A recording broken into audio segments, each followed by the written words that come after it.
Бір күні үйдің маңындағы саябақтан өтіп бара жатып, орындықта телефонмен сөйлесіп отырған қызға назарым ауды. Аяғындағы біз тұмсық туфли онсыз да тартымды, ұзын аяқтарына көрік бере түскендей. Шашы ұзын, қара торының әдемісі. Темекі шегіп алайын деп жанына жайғастым. Маған қарай көзін төңкерді де телефонын жаба салып, еркектер қалай осындайға барады? Мен оны шын сүйген едім ғой. Не болды? Сізге қарындас, не болғанын түсіндіріңіз? Осылайша әңгімемізге арқау болған оның жағдайынан соң таныса бастадық. Есімі Гүлдер, жасы 19-да, студент екен. Ішімнен менен 10 жасқа кіші екен деп ойладым. Мен ол кезде 36 жастағы сақа жігіт, білдей бухгалтер едім. Ісім жүріп тұрған, ақшам бар, үйім бар, өз қолым өзіме жеткен шағым. Өзім бойдақ болғанымен де жас ерекшелігімізге қарай оны ініммен таныстырғым келген. Бірақ екеуі жарастық таба алмады. Жастығына, сұлулығына қызығып, оны ешкімге бергім келмеді. Сөйтіп өзім кездесе бастадым. Гүлдер де қарсы болған жоқ. Екеуміздің қатынасымыз жылдам өрбіді. Үйге қонаққа шақырдық. Тәтем, түрі жақсыдан түгілме, үйленіп ал, дегесін шешем де құптады. Осылайша танысқанымызға 3 ай болар болмас үйленіп тындық. Үйлену оңай, үй болу қиын деп бекер айтылмаған. Мен Гүлдерді көп нәрсеге үйретуіме тура келді. Тамақ пісіру, үйді таза ұстау, киімі тіктеу тәрізді әйелдер білуі тиіс қалыпты нәрселерді білмейтіні таң қалдырды.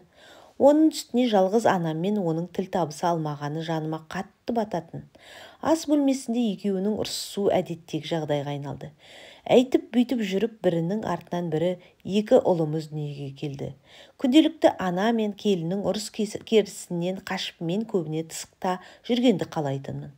Достарыммен қарта ойнап, қызықты сырттан іздедім. Бір рет тіпті Гүлдер басқа қызбен жүретінімді телефон арқылы біліп қойды. Танысу сайтында менімен басқа қыз болып танысып кездесуге шақырып, тағы бір өтірігімді әшкереледі. Сөйтіп жүргенде анам қатты ауырды. Миына қан кетіп, бірінші талмасы ұстағанда артық жүріс-тұрысымды түгел тастадым. Жұмыстан босай алмай бір күні Гүлдерге анама дәрісін сатып әкеле салшы дегенмін. Кешке үйге келсем, анам бөлмесінде қиналып жатыр. Гүлдер үлгермегенін айтты. Мен оны кінәлап, бір сәтте екеуіміз ұрыстықта қалдық. Өлмесе өмірем қапсын, маған десе өліп қалсын анаң. Гүлдердің бұл ауыр сөздерінен соң оны үйден қуып жіберген едім. Бірақ біршама уақыт өткесін балаларым үшін екеуіміз қайта табыстадық.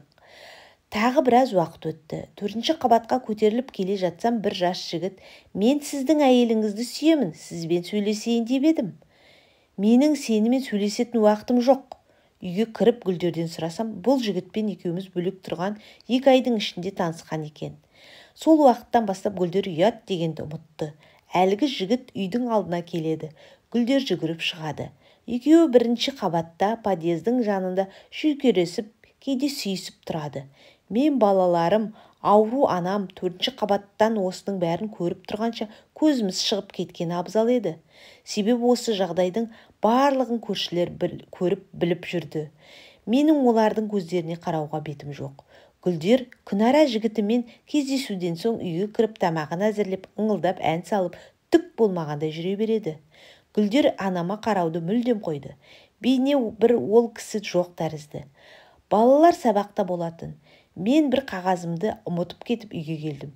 Келсем, біздің төсекте Гүлдер мен әлгі жігітті екеуі ләззатқа батып жатыр.